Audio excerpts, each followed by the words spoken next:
उन खां पोइ 100 दफ़ा इन कलमे के भेरो ॾिजे, ला इलाहा इल्लल्लाह के।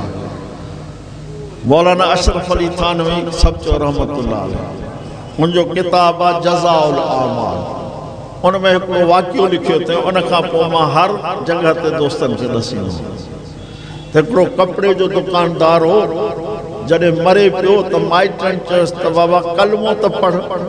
माइट चवंदा आहिनि, हालांकि हुकुम शरीयत जो आहे त उन जे भरिसां वेही ज़िक्र कजे त पाण पढ़े।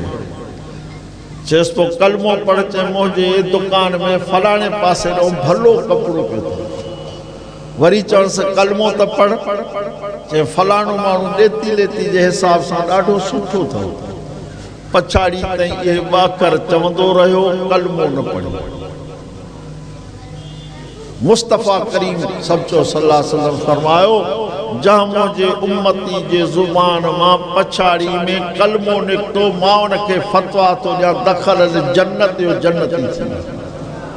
तां करे मां चवंदा तो रोज़ इन कलमे खे 100 दफ़ा भेरो ॾिजे। सिजलते खां पोइ, सुम्हणी खां पोइ, पंहिंजे बिस्तरे ते वेही घर में बरकत थींदी।